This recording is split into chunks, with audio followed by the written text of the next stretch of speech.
À l'anniversaire de ma nièce, ma sœur s'est moquée, tu joues toujours à la dinette avec tes chats. Alors que tout le monde riait, la porte d'entrée s'est ouverte, un homme est entré portant doucement ma petite fille qui sortait de sa sieste. Va voir maman, a-t-il dit. Ma fille a couru dans mes bras en criant, maman. La pièce est tombée dans le silence. Je n'aurais jamais pensé écrire une de ces histoires, mais nous y voilà. C'est arrivé le week-end dernier à la fête du 5e anniversaire de ma nièce Emma, et je suis encore en train de digérer tout ce qui s'est passé. Un peu de contexte, j'ai 28 ans et je subis depuis des années les commentaires passifs-agressifs de ma sœur aînée Karen, 32 ans, sur mes choix de vie. Elle s'est mariée à 22 ans, a eu 3 enfants à 26 ans et a somehow décidé que cela faisait d'elle l'autorité en matière de ce qui constitue une vraie vie d'adulte. Pendant ce temps, je me suis concentrée sur ma carrière, j'ai voyagé, j'ai vécu dans un bel appartement avec mes 2 chats, Monsieur Whisker et Luna, et j'ai sincèrement apprécié mon indépendance. Karen ne manquait jamais une occasion de lancer de petites piques. Les dîners de famille étaient parsemés de commentaires comme « ça doit être bien d'avoir tout ce temps libre » ou « je suppose que certaines personnes ne sont tout simplement pas prêtes pour de vraies responsabilités ». La famille élargie riait maladroitement, et je me contentais généralement de sourire et de changer de sujet. J'aime mes nièces et neveux et je ne voulais pas créer de drame. Mais la phrase préférée de Karen concernait toujours moi jouant à la dinette avec mes chats. Elle l'utilisait chaque fois que je parlais de rénovation, de cuisiner des repas élaborés ou, fondamentalement, de tout ce qui suggérait que j'avais une vie domestique épanouie sans mari ni enfant. Oh, tu joues toujours à la dinette avec tes chats, est devenu son rejet habituel, généralement prononcé avec ce sourire condescendant qui me faisait bouillir le sang. Les commentaires étaient devenus particulièrement brutaux au cours de l'année écoulée, lorsque j'avais rénové ma cuisine, passant des semaines à rechercher le dosseret parfait et à choisir les appareils électroménagers. La réponse de Karen avait été « Waouh, une installation aussi élaborée juste pour réchauffer du Fancy Feast ». Lorsque j'avais organisé le dîner de Thanksgiving pour la première fois, créant une magnifique table et cuisinant pour 12 personnes, elle était entrée dans ma salle à manger et avait dit « C'est magnifique, Emma. Mais c'est dommage que ce ne soit que pour s'entraîner. Peut-être qu'un jour tu pourras faire ça pour une vraie famille. » Le pire, c'est que le reste de la famille avait commencé à faire de même. Ce qui avait commencé comme la cruauté individuelle de Karen était en quelque sorte devenu un humour familial accepté.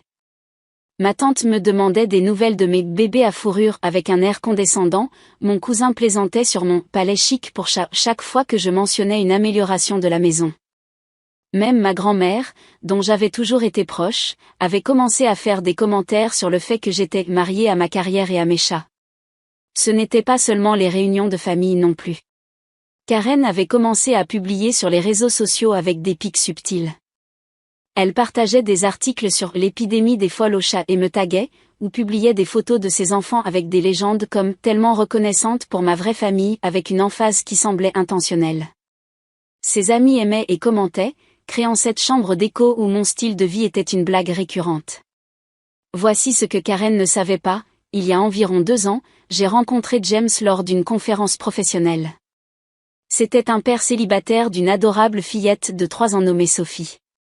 Sa mère était partie quand Sophie avait à peine 1 an, elle avait simplement fait ses valises et disparu un jour, laissant James découvrir seul la monoparentalité. Nous avons commencé à sortir ensemble lentement, prudemment, parce que James était à juste titre protecteur envers Sophie et voulait s'assurer que toute personne dans sa vie était sérieuse quant à sa présence dans la sienne également.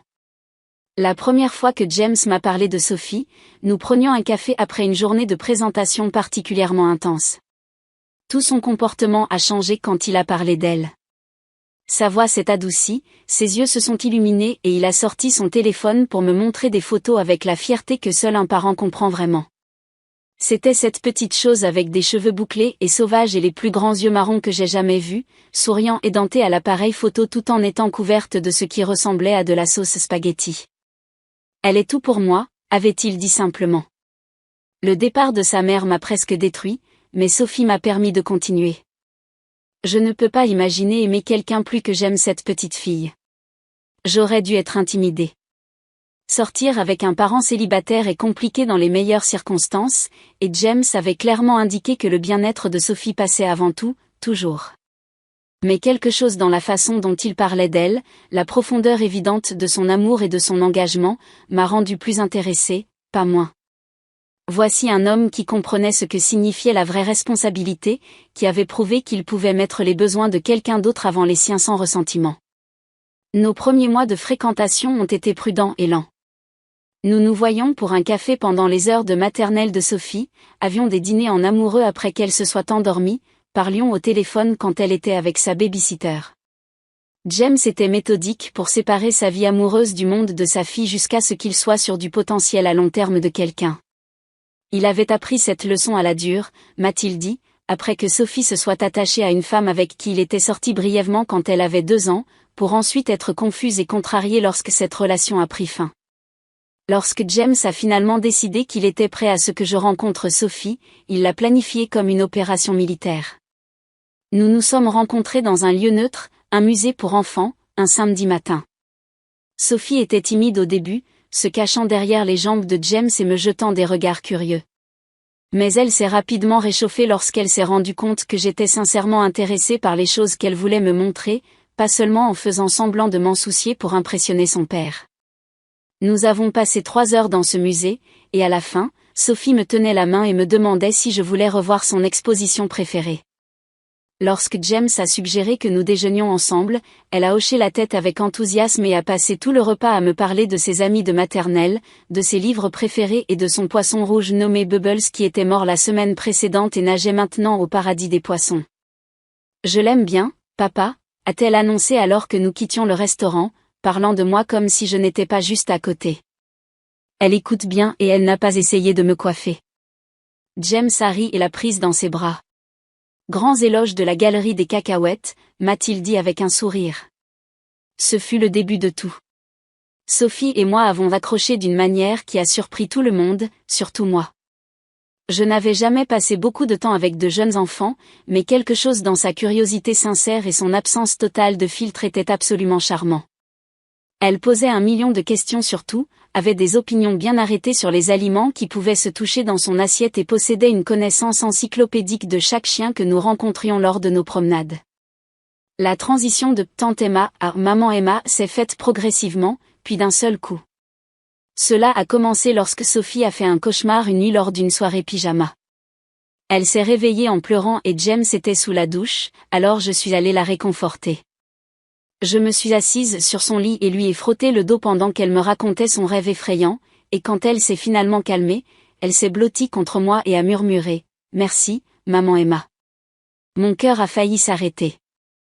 James nous a trouvés ainsi 20 minutes plus tard, Sophie profondément endormie contre mon épaule, moi complètement éveillée et émue, regardant cette petite personne qui venait de me réclamer comme famille sans aucune cérémonie ni déclaration officielle. « Est-ce qu'elle vient de ?» a murmuré James. J'ai hoché la tête, ne faisant pas confiance à ma voix. Il s'est assis sur le lit à côté de nous, tendant la main pour lisser les cheveux de Sophie. « Comment te sens-tu à ce sujet ? » Terrifiée, ai-je admis, et complètement amoureuse de vous deux. C'est alors que nous avons commencé à parler sérieusement de l'avenir. James a expliqué que la mère biologique de Sophie avait renoncé à tous ses droits parentaux lorsqu'elle était partie. Elle avait signé des papiers et tout, voulant une rupture complètement nette. Si Sophie voulait que je l'adopte légalement, et si James et moi nous marions, le processus serait relativement simple. Mais seulement si c'est ce que tu veux vraiment, Emma, a souligné James. Être parent, c'est pour toujours. Il n'y a rien de désinvolte là-dedans. Si tu n'es pas prête pour ce niveau d'engagement, j'ai besoin de le savoir maintenant, avant que Sophie ne s'attache davantage. J'y ai réfléchi pendant exactement 30 secondes. Je suis prête, lui ai-je dit. Je suis prête depuis ce premier jour au musée où elle m'a tenu la main. Emménager ensemble il y a 8 mois a semblé la chose la plus naturelle du monde. Sophie m'a aidé à faire mes cartons, emballant soigneusement mes objets les plus fragiles dans du papier de soie et étiquetant les boîtes avec son écriture distinctive de maternelle. Pour Gilles, disait une boîte, avec un dessin de ce que je pense être un chat. Chose d'Emma, disait une autre, décorée de cœurs et de fleurs. La maison de James était plus grande que mon appartement, avec un vrai jardin et une chambre d'amis que Sophie a immédiatement revendiquée comme la salle de jeu où les chats de maman peuvent vivre. Nous avons installé des arbres à chat et des jouets, et en une semaine, Monsieur Whisker et Luna s'étaient installés comme s'ils y avaient toujours vécu. La phase maman Emma a duré environ 2 mois avant que Sophie ne la raccourcisse simplement en maman. Un soir, au dîner, elle l'a dit si nonchalamment, en me demandant de lui passer le ketchup, que j'ai failli ne pas l'entendre. Mais James l'a entendu, et l'expression de pure joie sur son visage m'a fait réaliser que c'était un moment aussi important pour lui que pour moi. « Tu es d'accord avec ça ?» ai-je demandé à Sophie plus tard, alors que je l'abordais dans son lit, « que tu m'appelles maman ?» Elle m'a regardé comme si j'avais posé la question la plus évidente du monde. « Tu es ma maman ?» a-t-elle dit avec assurance. « Tu me prépares mon déjeuner, tu me lis des histoires, tu m'aides à me brosser les dents et tu m'aimes. » C'est ce que font les mamans. De la bouche des enfants. Nous parlions de rendre les choses officielles, à la fois la relation et l'adoption. Sophie était déjà mienne de toutes les manières qui comptaient, et James regardait des bagues de fiançailles. Nous prévoyions de tout annoncer bientôt à notre famille, mais James voulait d'abord me faire sa demande, et je voulais que Sophie soit à l'aise avec l'idée avant de la rendre publique. Les seules personnes qui connaissaient James et Sophie étaient ma meilleure amie Mia et mon jeune frère Alex. Je leur avais fait jurer le secret parce que je voulais tout dire correctement, peut-être lors d'un dîner de famille où je pourrais expliquer la situation avec soin. Aussi, si je suis honnête, je savourais l'idée de voir le visage de Karen lorsqu'elle réaliserait que j'avais la vie de famille qu'elle avait toujours sous-entendu que j'étais incapable d'atteindre. Ainsi, lorsque la fête d'anniversaire d'Emma est arrivée, je me suis présentée seule, comme d'habitude, le cœur lourd d'un secret que je portais. James était à la maison avec Sophie, qui luttait contre un léger rhume et avait besoin de sa sieste de l'après-midi. Mais il y avait plus que ça. En fait, nous avions planifié tout cela au cours de la semaine précédente. Vous voyez, j'avais laissé tomber des indices à ma famille pendant des mois sur de grands changements à venir et des nouvelles passionnantes bientôt, mais personne ne semblait me prendre au sérieux. Karen avait levé les yeux au ciel et demandé si j'allais enfin avoir un deuxième chat. Maman s'était demandé si je prévoyais d'acheter une maison. Papa avait plaisanté en disant que j'allais peut-être commencer à sortir avec quelqu'un de mon bureau. La vérité était que James et moi avions discuté de comment et quand le présenter, lui et Sophie, à ma famille, et nous avions finalement décidé que la fête d'anniversaire d'Emma pourrait être l'occasion parfaite. C'était une réunion de famille, mais suffisamment décontractée pour que nous puissions évaluer les réactions sans la pression d'un dîner formel ou d'une célébration de vacances. Mais nous avions aussi décidé de rendre les choses intéressantes. James a suggéré que je devrais peut-être y aller seul d'abord, voir comment la conversation se déroulerait naturellement, et ensuite lui et Sophie pourraient se joindre plus tard, si Sophie se sentait mieux. Laisse-les faire leurs suppositions, avait-il dit avec un sourire malicieux. Ensuite, nous arriverons et les épaterons. J'avais accepté, en partie parce que je pensais que ce serait amusant, mais surtout parce que j'étais curieuse de voir comment ma famille réagirait face à la réalité par rapport à leur perception de ma vie. Serait-il heureux pour moi? Surpris? S'excuserait-il pour leurs années de commentaires? Ce que je n'avais pas anticipé, c'est que Karen devienne complètement nucléaire à la fête d'anniversaire de sa fille. La fête avait lieu chez Karen. Elle avait mis le paquet avec un thème de princesse, avec un château gonflable dans le jardin et plus de décorations roses que dans un rêve fiévreux de Barbie. Sa maison me donnait toujours un peu le vertige, chaque surface couverte d'attirails liés aux enfants, des jouets éparpillés dans toutes les pièces, le chaos constant de bas niveau qui accompagne 3 enfants de moins de 8 ans. Je suis arrivée avec la maison de poupées que j'avais soigneusement choisie pour Emma, ainsi qu'un sac cadeau plus petit contenant des accessoires, de petits ensembles de meubles, des poupées miniatures, même une petite famille d'animaux qui me rappelait mes propres chats. J'avais passé des semaines à rechercher la maison de poupées parfaite, à lire des critiques et à comparer les caractéristiques, car je voulais sincèrement offrir à Emma quelque chose de spécial qui grandirait avec son imagination. Toute la famille élargie était là, mes parents, les beaux-parents de Karen, diverses tantes, oncles et cousins, environ 20 personnes au total, entassées dans le salon de Karen et débordant dans la cuisine. Le niveau de bruit était typique de nos réunions de famille, plusieurs conversations se déroulant simultanément, des enfants courant et criant d'excitation, des adultes essayant de parler par-dessus le chaos. Quand Emma a ouvert mon cadeau, la pièce s'est tue un instant. La maison de poupée était magnifique, une maison de 3 étages de style victorien avec des détails complexes, des lumières qui fonctionnaient et suffisamment de pièces pour alimenter des heures de jeu imaginatifs. Le cri de joie d'Emma fut audible à travers la pièce. Oh mon Dieu, tante Emma, c'est trop cool. Elle a immédiatement commencé à examiner chaque détail, ouvrant de petites portes et signalant des caractéristiques à ses jeunes frères et sœurs. Regardez, il y a même une petite baignoire et des escaliers qui fonctionnent vraiment. Je me sentis sincèrement heureuse de voir sa réaction. C'est pourquoi j'aimais offrir des cadeaux, trouver quelque chose qui correspondait parfaitement aux intérêts du destinataire et voir sa joie sincère. Emma avait toujours été attirée par les choses miniatures, passant des heures à organiser ses petits jouets en scénarios élaborés. C'est alors que Karen a frappé. Waouh Emma, on dirait que tante Emma joue toujours à la dinette. Maintenant, elle te fait juste jouer aussi. Elle a ri, et plusieurs parents ont ri avec elle. Je veux dire, au moins quelqu'un profite des fantasmes domestiques d'Emma, n'est-ce pas? J'ai senti mes joues brûler, mais j'ai juste souri. Je suis contente qu'elle aime ça. Mais Karen n'avait pas fini. Oh non, elle ne faisait que commencer. Peut-être que c'était le vin, ou peut-être qu'elle se pavanait devant nos cousins, mais elle a décidé d'y aller vraiment. Vous savez ce que j'aime chez Emma, a-t-elle annoncé à la pièce, me désignant avec son verre de vin. Elle a 28 ans et joue toujours à la dinette avec ses chats, comme si elle vivait dans un monde imaginaire. La plupart des gens dépassent cette phase, mais Emma est vraiment attachée à ce rôle. La pièce est devenue silencieuse. Même pour Karen, cela semblait plus méchant que d'habitude. Notre mère avait l'air mal à l'aise et papa s'intéressait soudainement beaucoup à son morceau de gâteau. Mais Karen était lancée. Je veux dire, ne vous méprenez pas, le style de vie de la folle au chat fonctionne pour certaines personnes. Très peu d'entretien, pas de réelle responsabilité. Ça doit être bien d'avoir toute cette liberté aussi. Qu'est-ce que tu fais, encore? Tu arranges tes coussins et tu cuisines des repas sophistiqués pour une personne? Plusieurs personnes ont ri, pas d'un rire aimable, mais de ce rire social inconfortable que les gens font quand quelqu'un est cruel mais qu'ils ne savent pas comment l'arrêter. Karen se prélassait dans l'attention, son sourire s'élargissant. Peut-être qu'un jour Emma rejoindra le reste d'entre nous dans le monde réel. Mais d'ici là, eh bien, nous continuerons simplement à la regarder jouer à la dinette avec Monsieur Whisker et Luna. Elle a levé son verre dans un faux toast, aux très importants accomplissements domestiques d'Emma. Je suis restée assise là, me sentant humiliée et en colère, mais aussi étrangement calme. Parce que je savais quelque chose que Karen ne savait pas.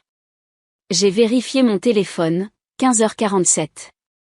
La sieste de Sophie se terminait généralement vers 16h, et James m'avait envoyé un texto plus tôt pour me demander s'il devait l'amener si elle se réveillait en se sentant mieux. Je lui avais dit que peut-être, en fonction de comment se passait la fête. Je lui ai rapidement envoyé un texto, si Sophie est réveillée et se sent bien, tu devrais venir. Je pense qu'il est temps. Sa réponse a été immédiate, en route cœur rouge. J'ai levé les yeux vers Karen, qui rayonnait encore de sa performance, acceptant les félicitations de notre cousin Brett pour son hilarant rôti de mon style de vie. J'ai souri doucement. Tu sais quoi, Karen? Tu as tout à fait raison. J'ai joué à la dinette. Je me suis levée, lissant ma robe. Mais voilà ce qu'il en est de jouer à la dinette, parfois, on devient si bon que ça cesse d'être un semblant. Karen a semblé confuse, mais avant qu'elle ne puisse répondre, nous avons entendu une portière de voiture se fermer à l'extérieur, puis des pas sur le porche d'entrée. La porte d'entrée s'est ouverte et James est entré, portant doucement une Sophie endormie qui se frottait les yeux et serrait son éléphant en peluche préféré. Elle portait l'adorable robe jaune à petits tournesols que nous avions choisi ensemble la semaine dernière, ses cheveux bruns bouclés en 2 petites couettes attachées avec des rubans assortis. La pièce est devenue complètement silencieuse. On aurait pu entendre une mouche voler. James a parcouru la pièce du regard, observant les décorations et le groupe de visages surpris qui le fixaient. Sophie se réveillait davantage, regardant autour d'elle avec des yeux curieux. Désolé d'être en retard, a dit James nonchalamment, sa voix portant cette confiance naturelle qui m'avait fait tomber amoureuse de lui en premier lieu. Quelqu'un avait besoin de son sommeil réparateur. Il a doucement embrassé le front de Sophie. Mais elle s'est réveillée en se sentant beaucoup mieux et en demandant maman. Il m'a regardé directement avec ce sourire chaleureux qui me faisait encore battre le cœur. Va voir maman, ma chérie. Sophie s'est immédiatement redressée, son visage s'illuminant du plus beau sourire. Maman, a-t-elle couiné, tendant les bras vers moi. Je me suis approchée et l'ai prise des bras de James, la soulevant et la faisant tourner une fois avant de la poser sur ma hanche. Elle s'est immédiatement blottie contre mon épaule, une petite main jouant avec mon collier, une habitude qu'elle avait développée au cours des derniers mois. Salut, ma puce, ai-je murmuré en lui embrassant la tempe. Tu te sens mieux? Aasha, a-t-elle hoché la tête, puis a regardé toutes les décorations avec de grands yeux. C'est la fête des princesses dont tu m'as parlé? Oui. C'est la fête d'anniversaire d'Emma. Tu te souviens d'Emma, n'est-ce pas? Elle a ton âge? Sophie a hoché la tête sérieusement, puis a chuchoté fort, je peux jouer avec la maison des princesses? J'ai regardé la maison de poupée où la petite Emma était toujours assise, nous regardant bouche bée. On devrait d'abord demander à Emma, c'est son jour spécial. Le silence dans la pièce était assourdissant. Le visage de Karen avait changé plusieurs fois de couleur, du rouge au blanc, puis à une nuance alarmante de violet. Maman s'agrippait au bras de papa, les yeux écarquillés. Nos cousins nous regardaient, moi et Karen, comme s'il assistait à un match de tennis. James, que Dieu le bénisse, semblait complètement inconscient de la tension. Il s'approcha et tendit la main à mes parents. Vous devez être les parents d'Emma. Je suis James, et cette petite, c'est Sophie. Il nous désigna avec une fierté et une affection évidente. J'ai tellement entendu parler de vous deux. Emma parle tout le temps des dîners de famille. Elle prépare cette fameuse recette de lasagne qu'elle a apprise de vous, Madame Chen. Sophie la réclame au moins 2 fois par semaine. Maman lui serra la main automatiquement, toujours l'air sous le choc. Oh, enchantée de vous connaître, James. Sophie s'était glissée de mes bras et se tenait maintenant à côté de moi, me tenant la main tout en regardant la maison de poupée avec un désir évident. La petite Emma, à son crédit, sembla se remettre la première de sa surprise. Tu veux jouer? Demanda-t-elle timidement à Sophie. Sophie me regarda pour obtenir la permission. J'acquiesçai, et elle s'approcha prudemment de la maison de poupée, s'asseyant en tailleur sur le sol à côté d'Emma. En quelques minutes, elle discutait de la pièce où la famille devrait dîner et si le petit chien devrait dormir à l'étage ou en bas. James m'entoura la taille de son bras, me rapprochant de lui. Comment s'est passée la fête? Demanda-t-il à voix basse. Oh, tu sais, les dynamiques familiales habituelles.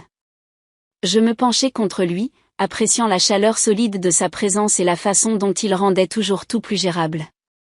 Karen a finalement retrouvé sa voix. Emma, sa voix était tendue, contrôlée, pourrais-je te parler en privé? Je l'ai regardé longuement. En fait, Karen, je pense que tout va bien. À moins que tu ne veuilles t'excuser auprès de James et Sophie pour l'accueil maladroit, parce qu'ils vont assister à beaucoup plus d'événements familiaux et je détesterais que les choses commencent du mauvais pied. La bouche de Karen s'est ouverte et s'est refermée comme un poisson. Brett, qui ne sait jamais lire une pièce, a choisi ce moment pour demander bruyamment, « Attends, Emma, tu as un enfant? Depuis quand? » Depuis toujours, a lancé Sophie depuis le sol, sans lever les yeux de la maison de poupée. Maman m'a eu depuis que je suis petite. James a ri. Le sens du temps de Sophie est encore en développement. Nous sommes tous ensemble depuis environ 8 mois maintenant, mais Emma fait partie de la vie de Sophie depuis presque 2 ans, n'est-ce pas ma chérie? Il m'a regardé avec un amour si sincère que j'ai senti mon cœur gonfler. 2 ans, la voix de maman était faible. Emma, pourquoi ne nous l'as-tu pas dit? J'ai pris une profonde inspiration. Je voulais m'assurer que nous étions sérieux avant de présenter Sophie à tout le monde. James et moi voulions qu'elle se sente en sécurité dans notre relation avant d'impliquer la famille élargie. Nous prévoyions de tout annoncer bientôt. Annoncer quoi exactement? La voix de Karen avait d'un ton sec. James a souri et m'a rapproché. Eh bien, j'espérais faire ça plus en privé, mais... Il a mis la main dans la poche de sa veste et en a sorti une petite boîte en velours. Emma, je porte ça sur moi depuis 2 semaines, attendant le moment parfait.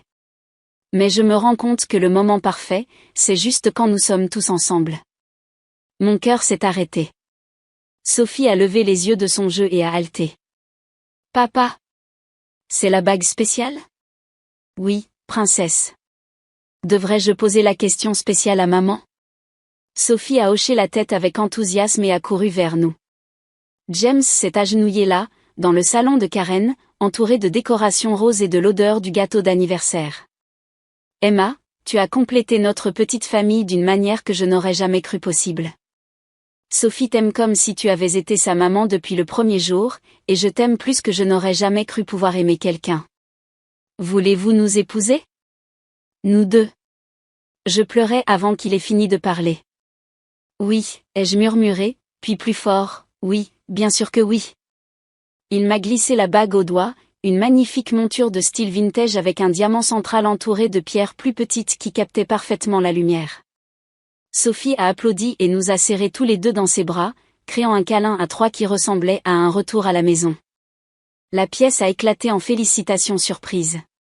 Maman pleurait, papa serrait la main de James et lui tapait dans le dos, et même la petite Emma applaudissait avec enthousiasme depuis sa place près de la maison de poupée. Karen se tenait figée au milieu de tout cela, son visage passant par des émotions trop rapidement pour être suivi.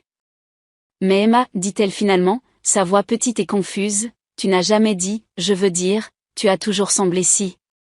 Si quoi, Karen, demandai-je doucement, tenant toujours Sophie et admirant ma bague. Si contente de ma vie? Si heureuse de mes choix? Si à l'aise d'être moi-même? Si, seule, termina-t-elle faiblement.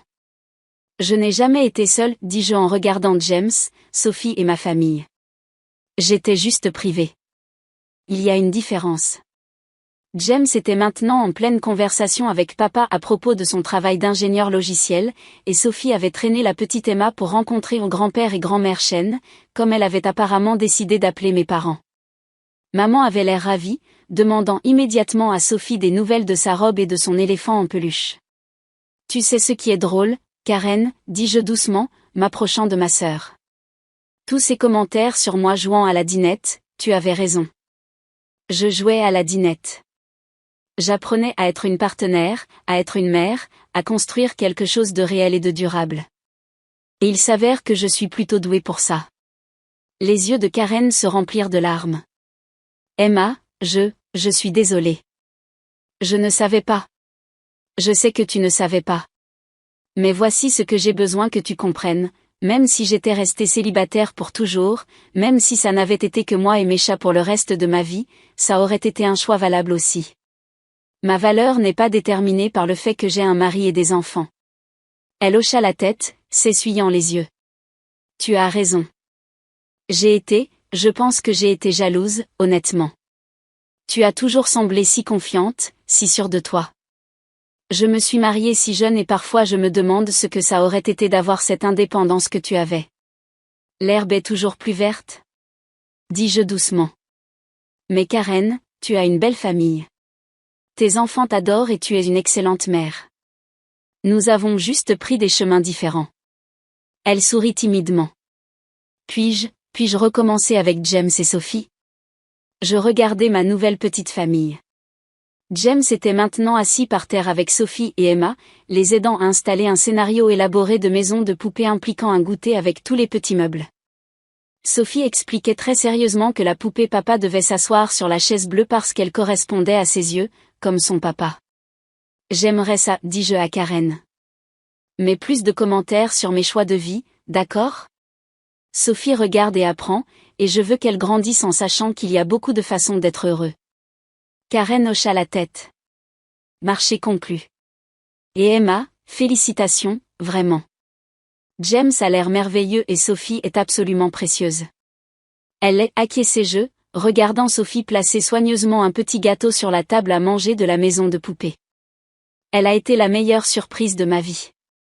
Le reste de la fête fut un tourbillon de présentations, d'explications et de planifications enthousiastes. Sophie charma tout le monde, appelant mes parents grand-mère et grand-père comme si elle les connaissait depuis toujours, et demandant si elles pouvaient être dans la classe d'Emma à l'école puisqu'elles avaient presque le même âge. James s'intégra parfaitement, discutant de sport avec mon oncle et partageant des histoires de parentalité avec le mari de Karen. Lorsqu'il fut temps de chanter « Joyeux anniversaire » à la petite Emma, Sophie insista pour se tenir à côté de sa nouvelle cousine et chanta plus fort que n'importe qui d'autre. Alors que nous nous préparions à partir, elle serra Karen dans ses bras et dit « Merci pour la fête des princesses, maman. » Elle a dit que nous pourrions aussi avoir une fête des princesses pour mon anniversaire, et tu pourras venir si tu veux. Karen me regarda par-dessus la tête de Sophie, les yeux brillants de larmes non versées. J'adorerais ça, ma chérie. Dans la voiture sur le chemin du retour, Sophie discutait avec enthousiasme de la fête, de ses nouveaux cousins et de ses grands-parents supplémentaires. James tendit la main et serra la mienne. Alors, dit-il avec un sourire, ça s'est bien passé. Je ris, faisant tourner ma nouvelle bague autour de mon doigt. Mieux que je n'aurais pu l'imaginer. Maman, dit Sophie depuis le siège arrière, pouvons-nous jouer à la dinette quand nous rentrerons à la maison? Mais comme la vraie, où nous sommes tous vraiment une famille. J'ai croisé le regard de James dans le rétroviseur, tous les deux souriants. Nous le sommes déjà, ma puce, lui ai-je dit. Nous le sommes déjà. Mise à jour 2, waouh, ça a vraiment explosé du jour au lendemain. Merci pour tous les prix et commentaires. Quelques personnes ont demandé plus de détails sur certaines choses, alors voici une mise à jour plus longue. D'abord, concernant le processus d'adoption, James et moi avons rencontré un avocat spécialisé en droit de la famille cette semaine et, comme la mère biologique de Sophie a renoncé à tous ses droits et n'a eu aucun contact depuis plus de 2 ans, le processus devrait être relativement simple une fois que nous serons mariés. Sophie est incroyablement excitée à l'idée de rendre ça officiel, comme elle dit. Elle s'entraîne à écrire Sophie Emma nom de famille et demande si elle peut appeler les parents de James grands-parents supplémentaires en plus de mes parents. Plusieurs personnes ont posé des questions sur la dynamique familiale par la suite. Karen et moi avons eu une longue conversation le lendemain de la fête. Elle a admis qu'elle avait lutté contre une dépression postpartum après la naissance de son plus jeune enfant et qu'attaquer mon style de vie était sa façon de se sentir mieux dans ses propres choix. Elle a commencé une thérapie, ce dont je suis vraiment fière d'elle. Elle s'est également excusée directement auprès de James, ce qu'il a géré avec plus de grâce qu'elle ne le méritait probablement. Le reste de la famille a été incroyablement accueillant. Mes parents sont absolument fous de Sophie, c'est leur première petite fille puisque les enfants de Karen vivent à l'autre bout du pays et que nous ne les voyons que quelques fois par an. Maman a déjà commencé à apprendre à Sophie à faire des gâteaux et papa lui a acheté une petite boîte à outils pour qu'elle puisse aider au projet dans notre maison.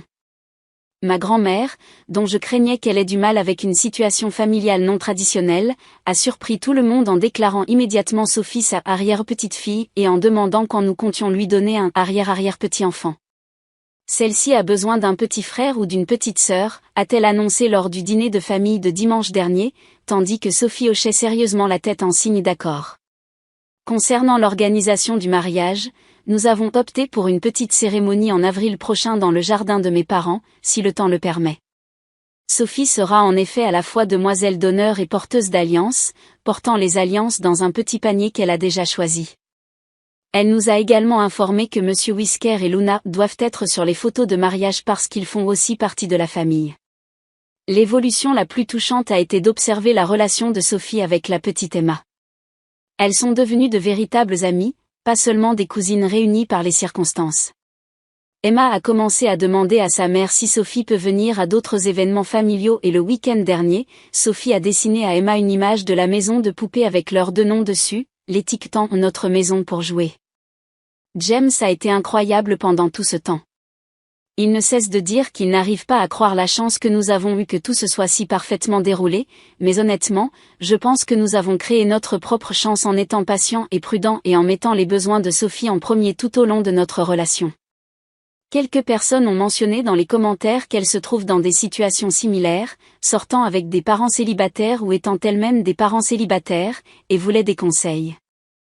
La chose la plus importante que j'ai apprise, c'est qu'on ne peut pas précipiter ces relations.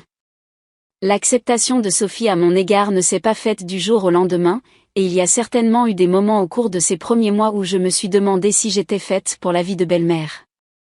Les enfants sont honnêtes d'une manière qui peut être brutale. Sophie m'a dit une fois que mes crêpes étaient correctes, mais pas aussi bonnes que celles de papa et que ma voix en chantant était un peu rauque, mais cette honnêteté Sans aussi ce qui rend leur amour si authentique quand il arrive.